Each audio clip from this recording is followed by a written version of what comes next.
Seandainya Nika Ardila bisa menangis, mungkin teramat banyak yang harus diungkapkannya. Betapa tidak, di saat dirinya tengah damai di sisinya, berita sekitar kepergiannya masih tetap hangat, meski peringatan 40 hari kepergiannya sudah berlalu. Dan di antara berita itu, tak sedikit yang bernada miring dan membuat keluarganya harus menelan rasa pedih yang lebih dalam. Sampai-sampai belakangan terungkap niat keluarga Nika Ardila menuntut balik. Ada apa lagi dengan Nika Ardila? Apa yang terjadi sebenarnya? Kisah ini pernah dimuat di majalah Kartini nomor 545, edisi 5-14 Mei 1995, dan berikut ulasan dari kisah ini selengkapnya.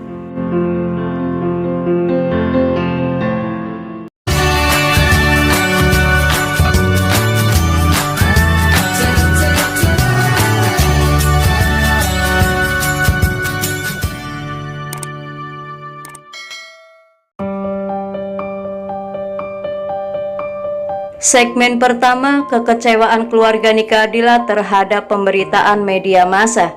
Keluarga Nika Ardila menggugat. Kami syok membaca beragam berita tentang Nika Ardila. Pameo yang mengatakan berita buruk adalah berita baik bagi pers. Memang kadang-kadang ada benarnya. Sejak kepergian Nika Ardila 19 Maret 95 lalu, hampir semua media massa dipenuhi tulisan tentang Nika Ardila.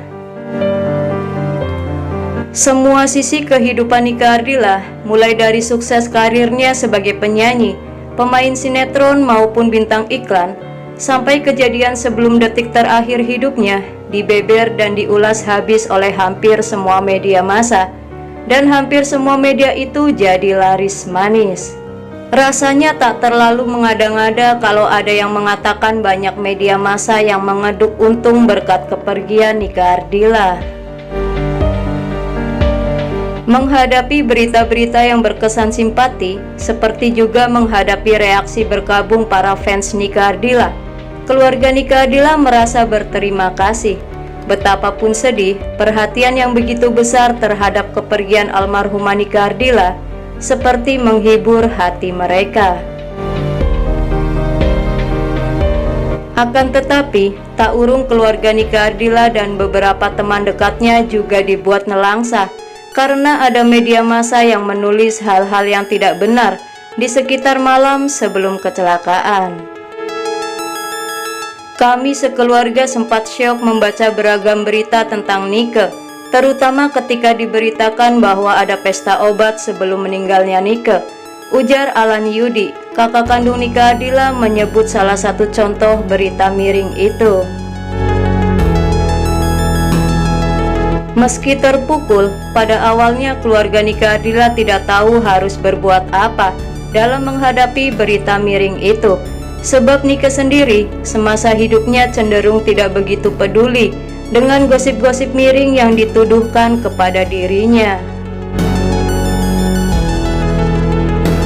Meskipun keluarga dan teman-teman dekat memperingatkannya untuk menangkis berita-berita miring tersebut, Nika hanya berucap, "Ah, yang tahu gue baik atau jelek cuma Tuhan."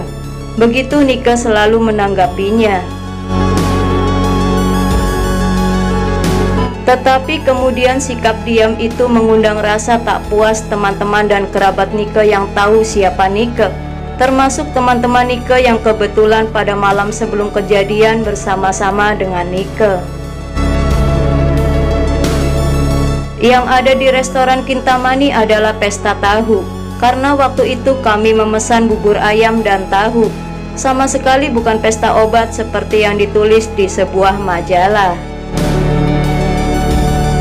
Ujar Atun, sahabat dekat Nika yang ada di dalam mobil bersama Nika ketika mengalami musibah kecelakaan Minggu subuh itu.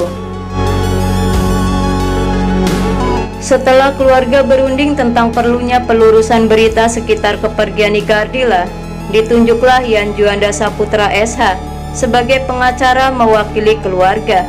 Maka diadakanlah temu pers di Jazz Rock Cafe Jakarta. pada April 1995 lalu. Segmen kedua, ketegaan pers dan pelurusan nama baik.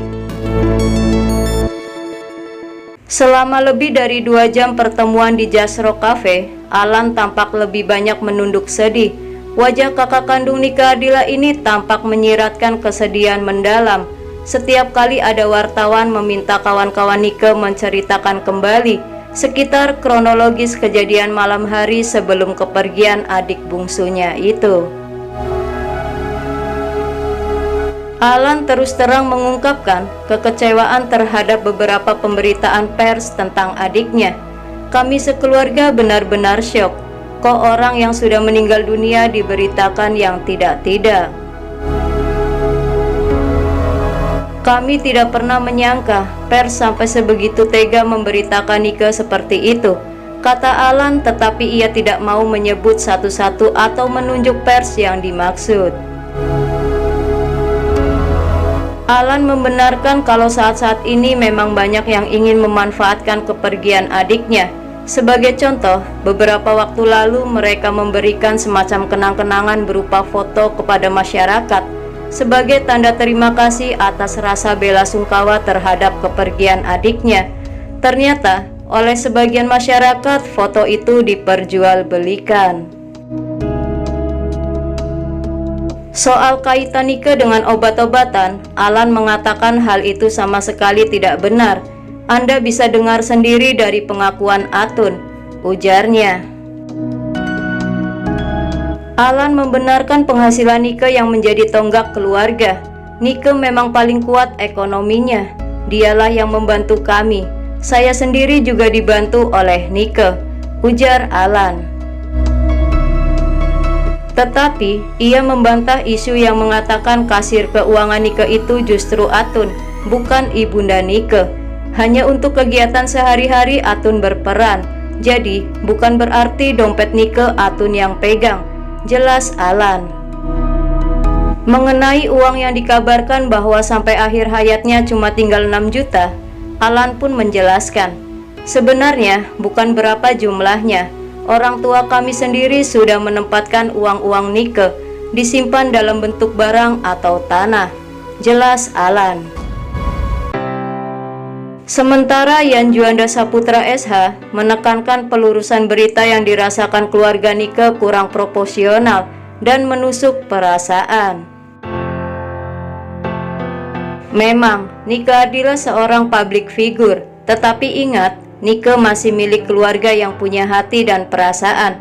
Ini yang kita sayangkan. Kita juga tahu banyak hal positif yang telah dilakukan almarhumah Nika Ardila, yang patut diteladani juga oleh generasi muda lain, ujar sarjana hukum lulusan UI ini. Yan Juanda Saputra mengaku menjadi pengacara Nika bukan karena keinginannya sendiri. Saya bertanya kepada keluarga Nika, kenapa mesti saya yang ditunjuk? Ternyata mereka sudah melakukan sholat istikharah lebih dahulu. Saya bilang, ya sudah, saya bersedia, tuturnya. Tetapi ia menolak menyebut besar imbalan yang ia terima.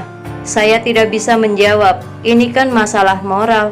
Berbeda sekali kalau kita menangani orang yang masih hidup, katanya. Yan Juanda Saputra mengaku sebelum ditunjuk sebagai pengacara keluarga Nika, pengetahuannya terhadap Nika hanya sebatas Nika itu sosok figur yang punya potensi besar. Namun begitu, dia punya keyakinan bahwa Nika itu benar. Bagaimana kalau misalnya nanti diadakan otopsi atas Nika? Kita akan lihat nanti, karena untuk sekarang ini permintaan keluarga adalah meluruskan pemberitaan sebelum 40 hari kepergian almarhumah Nika Ardila, ujarnya. Jadi, pada intinya pertemuan dengan pers itu hanya ingin meluruskan kembali pemberitaan pers sebelum peringatan 40 hari meninggalnya Nika Ardila. Tidak ada tuntutan secara langsung terhadap media tertentu. Karena itu, beberapa wartawan yang hadir sempat menuduh pertemuan itu hanya sekedar usaha menaikkan kembali nama Nike untuk menguntungkan para produser. Akan tetapi, apapun dasarnya, tetapi usaha keluarga untuk membersihkan nama Nike memang terasa ada perlunya. Karena itu, pengakuan teman-teman Nike seperti Atun dan Taufik perlu juga disimak.